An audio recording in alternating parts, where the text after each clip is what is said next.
June is here. Big time official visit month coming up. I know there's some bigger weekends later in the month on the calendar, AP, but Tennessee will get started this weekend. What's this weekend looking like numbers-wise, headliners? What should fans expect to come out of Rocky Top this weekend in terms of OVs? Yeah, you're right. The next 2 weekends are massively bigger, but this weekend has still got some really nice star power. We'll start with in-state with Joel Wyatt, who will be in town for his official visit. He was just here a week and a half ago for the for 865 Live. He's back again. Darius Gray, top-end offensive lineman from the state of Virginia. He was just at Georgia this past weekend. He'll be here for his official visit this weekend. Ed Baker, defensive lineman. Another, Leo and Keyshawn Eliezer. I'm struggling with that kid's name every time. And then fans may know the name Kedrick Golston, the second, which is his dad played for Rodney at Georgia. Defensive lineman. He's from up in Virginia, right around Washington, D.C. He'll be in town. He was just here for 865 Live as well. Tennessee's really in that one. Now, the question is how hard is Georgia pushing there? I don't know at this point. The longer this thing plays out, I think the better Tennessee's chances are. But again, a lot of that I think will depend on how hard Georgia pushes. Obviously, the ties there, much like when Tennessee has a kid with Tennessee ties. Luke Thompson, safety out of Franklin, will be in town this weekend. He is a track guy, can really, really run. And then KJ McClain, a DB out of the state of New Jersey, will also be in town this weekend. Hey, Rob, it feels good when you hear Golston's name, right? I mean, it does not ever. It feels great the fact that you spent 5 Sunday nights in the month of January trying to figure out. I mean, you had a shot. You didn't jump on this when we talked about Cooper Witten for 10 minutes, and that Kedrick Golston pulls that. Yeah, one out. I mean, Jason was kind of an early commit. I mean, I think everybody sort of knew where Jason was going to go to school. Well, I'm just talking about how many. I mean, all those, they're all out there. I mean, I'm at camp on Sunday, and there's Tad Golden's there with his kid. Ken Johnson. Ken Johnson, former operations and assistant basketball coach Ken Johnson was in town with his kid, Ken's up in Indiana now. Quincy Prigmore was there.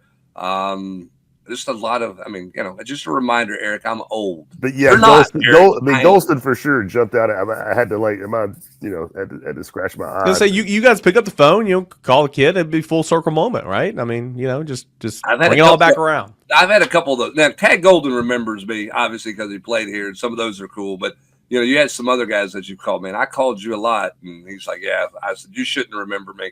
It was funny. Like LeVar Arrington was in town, I guess last year. AP.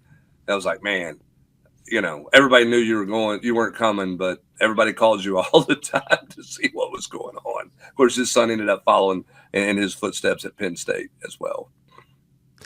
Feels like the month of June from a staff perspective. I mean, don't get me wrong, you're always working. You got the football season, which you're pretty busy. The month of December is just nuts. December, January.